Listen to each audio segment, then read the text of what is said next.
আসসালামু আলাইকুম, শুভ সকাল। সবাইকে স্বাগত জানাচ্ছি আমার দেশ লিড নিউজে। সঙ্গে আছি আমি মাহবুবুর রহমান ইমন। আমাদের আজকের লিড নিউজের শিরোনাম, অবশেষে কাঠগড়ায় 15 সেনা অফিসার। নিউজটি লিখেছেন সাইদুর রহমান রুমি। চলুন দর্শক, জেনে নেওয়া যাক লিড নিউজটির বিস্তারিত। সব জল্পনা কল্পনার অবসান ঘটিয়ে মানবতা বিরোধী অপরাধে অভিযুক্ত 15 সেনা কর্মকর্তাকে গতকাল বুধবার আন্তর্জাতিক অপরাধ ট্রাইব্যুনালে হাজির করা হয়। দেশের ইতিহাসে এই প্রথম কর্মরত থাকা অবস্থায় এত সংখ্যক সেনা অফিসারকে সিভিল আদালতে বিচারের মুখোমুখি করা হলো। তাদের বিরুদ্ধে গ্রেপ্তারি পরোয়ানা জারির আগে থেকেই ঊর্ধ্বতন সেনা কর্মকর্তা ও সংশ্লিষ্ট কর্তৃপক্ষের মধ্যে শীতল মতবিরোধ চলে আসছিল, কিন্তু গতকাল তাদের আদালতে আত্মসমর্পণের মাধ্যমে বিরোধটির একটি সুন্দর সমাধান হলো। আর এর মাধ্যমে প্রমাণিত হলো, অপরাধে অভিযুক্ত যত বড় পদেই থাকুক তাকে আইনের মুখোমুখি হতে হবে। গতকাল বাড়তি নিরাপত্তার মধ্যে সকাল 7:15টায় ট্রাইব্যুনালের ফটক দিয়ে ঢোকে বাংলাদেশ জেল প্রিজন ভ্যান লেখা সবুজ রঙের শীতাতাপ নিয়ন্ত্রিত একটি গাড়ি। ওই গাড়িতেই ট্রাইব্যুনালে হাজির করা হয় 15 সেনা অফিসারকে। এরপর সকাল 7:30টায় প্রিজন ভ্যান থেকে নামিয়ে একে একে সবাইকে ট্রাইব্যুনালের নিচতলায় অবস্থিত হাজতখানায় নিয়ে যায় পুলিশ সদস্যরা। একটু পর সকাল 8:10 সেনা অফিসারদের এজলাস কক্ষে তোলা হয়। এই সময় তারা সবাই ছিলেন সাধারণ পোশাকে। এর পরপরই মানবতা বিরোধী অপরাধের পৃথক 3 মামলায় আনুষ্ঠানিক অভিযোগ গঠনের ওপর বক্তব্য দেন chief prosecutor Mohammad Tajul Islam. Chief প্রসিকিউটরের বক্তব্যের পর 15 সেনা কর্মকর্তাকে কারাগারে পাঠানোর নির্দেশ দেয় আন্তর্জাতিক অপরাধ ট্রাইব্যুনাল 1। সকাল 8:30টার দিকে বিচারপতি মোহাম্মদ গোলাম মুর্তুজা মজুমদারের নেতৃত্বাধীন 3 সদস্যের ট্রাইব্যুনাল 1 এই আদেশ দেন। ট্রাইব্যুনালের অপর 2 সদস্য হলেন বিচারপতি মোহাম্মদ শফিউল আলম মাহমুদ ও বিচারক মোহাম্মদ মহিতুল হক এনাম চৌধুরী। এই সময় সেনা কর্মকর্তাদের পক্ষে আইনজীবীরা বক্তব্য দিতে চাইলে আদালত যথাযথ প্রক্রিয়া সম্পূর্ণ করে পরবর্তী তারিখে বক্তব্য দেওয়ার কথা বলে। ট্রাইব্যুনাল গুমের অভিযোগে করা 2টি মামলার পরবর্তী শুনানির জন্য আগামী 20 নভেম্বর ধার্য করে। আর গত বছরের 18 ও 19 জুলাই রামপুরায় গণহত্যা চালানোর অভিযোগে করা মামলায় শুনানির জন্য 5 নভেম্বর দিন ধার্য করে। কারাগারে পাঠানো সেনা কর্মকর্তারা হলেন র্যাবের সাবেক অতিরিক্ত মহাপরিচালক brigadier general Mohammad Jahangir Alam, brigadier general Tofail Mostafa Sarwar, brigadier general Mohammad Kamrul Hasan, brigadier general Mohammad Mahbub Alam, brigadier general M Azad, colonel Abdul Al Momen ও কর্নেল আনোয়ার লতিফ খান, র্যাবের গোয়েন্দা শাখার সাবেক পরিচালক lieutenant colonel Mohammad Mashiur Rahman, lieutenant colonel Saiful Islam Sumon, lieutenant colonel Mohammad Sarwar Bin Kashem, lieutenant colonel Mohammad Redwanul Islam, বিজিবির সাবেক কর্মকর্তা মেজর মোহাম্মদ রাফাত বিন আলম। কারাগারে পাঠানো ডিজিএফআই এর সাবেক 3 জন পরিচালক হলেন মেজর জেনারেল শেখ মোহাম্মদ সরার হোসেন, ব্রিগেডিয়ার জেনারেল মোহাম্মদ মাহবুবুর রহমান সিদ্দিকী ও ব্রিগেডিয়ার জেনারেল আহমেদ তানভীর মাঝার সিদ্দিকী। ট্রাইব্যুনালের আদেশের পর আসামি 15 সেনা কর্মকর্তাকে আন্তর্জাতিক অপরাধ ট্রাইব্যুনাল প্রাঙ্গণে প্রিজন ভ্যানে ওঠানো হয়। বেলা 10:15টার দিকে ঢাকার সেনানিবাসের সাব জেলের উদ্দেশ্যে প্রিজন ভ্যানটি ছেড়ে যায়। স্বরাষ্ট্র মন্ত্রণালয় ঘোষিত ঢাকার সেনানিবাসের সাব জেলে তাদের রাখা হবে বলে আইজি প্রিজন ও আসামিদের আইনজীবী সাংবাদিকদের জানান।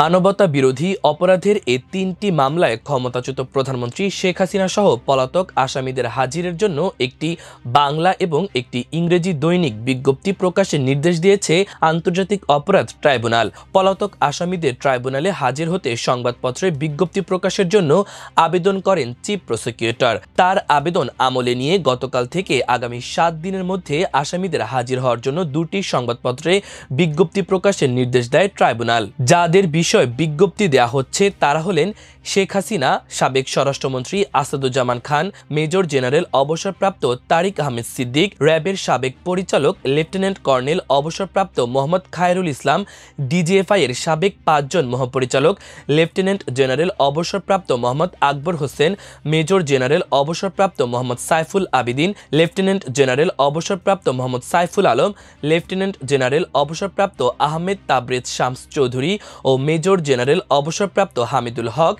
ডিজিএফআই এর সাবেক পরিচালক মেজর জেনারেল অবসরপ্রাপ্ত মোহাম্মদ তহিদুল ইসলাম, মেজর জেনারেল কবির আহমদ ও লেফটেন্যান্ট কর্নেল অবসরপ্রাপ্ত মুকসুরুল হক, র্যাবের সাবেক ৩ মহাপরিচালক বেনজির আহমেদ, এম খুরশিদ হোসেন ও মোহাম্মদ হারুন আর রশিদ এবং পুলিশের সাবেক অতিরিক্ত উপকমিশনার মোহাম্মদ রাশিদুল ইসলাম ও সাবেক ওসি মোহাম্মদ মশিউর রহমান। আসামিদের ট্রাইব্যুনালে হাজির করার ব্যাপারে সেনাবাহিনী সম্পূর্ণ সহযোগিতা করেছে বলে জানিয়েছেন চিফ প্রসিকিউটর মোহাম্মদ তাজুল ইসলাম। গতকাল সেনা সদস্যদের কারাগারে পাঠানোর আদেশের পর সাংবাদিকদের তিনি একথা জানান। চিফ প্রসিকিউটর বলেন, আজ যাদের উপস্থিত করা হয়েছিল তাদের গ্রেপ্তার ও সোপর্দ করার ব্যাপারে আইনশৃঙ্খলা রক্ষাকারী বাহিনী যেমন কাজ করেছে, তেমনিভাবে বাংলাদেশের সার্বভৌমত্বের রক্ষক হিসেবে আমরা যাদের মনে করি বাংলাদেশ সেনাবাহিনী, তারা এই আদালতের বিচারিক প্রক্রিয়াকে সাহায্য করেছে। সেনাবাহিনী ঘোষণা দিয়েছিল ল অব দ্য ল্যান্ডের প্রতি তারা শ্রদ্ধাশীল থাকবে, বিচার প্রক্রিয়ার প্রতি তাদের সব সমর্থন থাকবে। তারা সে সমর্থন আমাদের দিয়েছে, আইন শৃঙ্খলা রক্ষাকারী বাহিনীকে দিয়েছে। চিফ প্রসিকিউটর আরও বলেন, আসামিদের গ্রেপ্তার করে আদালতে হাজির করতে সেনাবাহিনী সম্পূর্ণ সহযোগিতা করেছে। সুতরাং দেশপ্রেমিক সেনাবাহিনীকে নিয়ে যারা অপপ্রচার করেন তাদের বলবো অপপ্রচার করবেন না। তারা জুলাই আগস্টে নিরস্ত্র ছাত্র জনতার হত্যাযজ্ঞের সময় ঢাল হয়ে রুখে দাঁড়িয়েছিল, তা জাতি স্মরণ করে। এখন গুমের বিচারেও সহযোগিতা করেছে। গতকাল ট্রাইব্যুনালে হাজির করা সেনা সদস্যরা নির্দোষ বলে দাবি করেন তাদের আইনজীবী। সেনা সদস্যদের পক্ষে আইনজীবী ব্যারিস্টার এম সরোয়ার হোসেন বলেন, সেনা কর্মকর্তারা আদালতে আত্মসমর্পণ করেছেন, তারা নির্দোষ। এ মামলার মূল অপরাধীরা ভারতে পালিয়ে গেছেন, কিন্তু আমার মক্কেলরা আইনের প্রতি শ্রদ্ধাশীল, তাই তারা আদালতে আত্মসমর্পণ করেছেন। আসামি পক্ষের আইনজীবী সাংবাদিকদের বলেন, এর আগে সেনা সদরের আদেশে সংযুক্তকৃত ১৫ জন অফিসার আইনের প্রতি শ্রদ্ধাশীল হয়ে স্বেচ্ছায় আন্তর্জাতিক অপরাধ ট্রাইব্যুনালে সারেন্ডার করেন। তারা অনেক সিনিয়র অফিসার, অভিজ্ঞ অফিসার, আন্তর্জাতিক বাহিনীতেও অনেকে চাকরি করছেন। তারা আশা করেন এই আদালতের মাধ্যমে ন্যায় বিচার পাবেন। প্রসিকিউশন এই সেনা কর্মকর্তাদের গ্রেপ্তার করে আনার কথা জানিয়েছিল। সে বিষয়ে আইনজীবী সারোয়ার বলেন, আমরা জানি তারা আত্মসমর্পণ করেছে, পুলিশের মাধ্যমে তারা কোর্টে সারেন্ডার করেছে।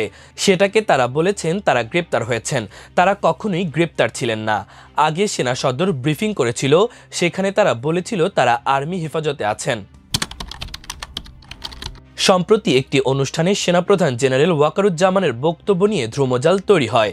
অনেকে ওই বক্তব্যকে গ্রেপ্তারি পরোয়ানা জারি হওয়া সেনা সদস্যদের পক্ষে প্রচেষ্টা হিসেবে প্রচার করে, যদিও পরে আইএসপিআর এর পক্ষ থেকে বিষয়টি গুম খুনে জড়িত সেনা অফিসারের সংক্রান্ত নয় বলে ভাষ্য দেওয়া হয়।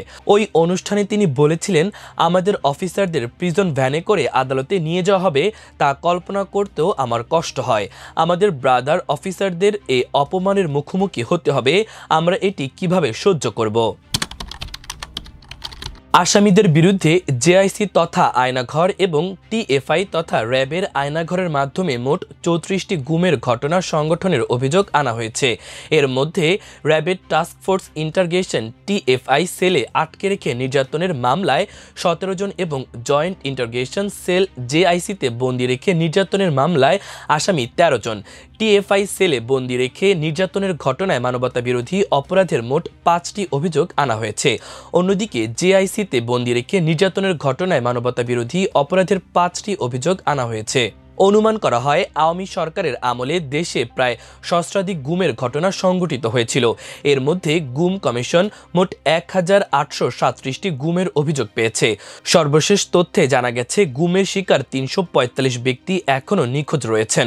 জুলাই গণঅভ্যুত্থানের সময় ১৮ ও ১৯ জুলাই রামপুরায় বিজিবি ও পুলিশের গুলিতে ২৮ জন নিহত হওয়ার ঘটনায় দায়ের হওয়া মানবতা বিরোধী অপরাধের মামলায় বিজিবিতে কর্মরত ২ লেফটেন্যান্ট কর্নেল এবং ২ পুলিশ কর্মকর্তাকে আসামি করা হয়।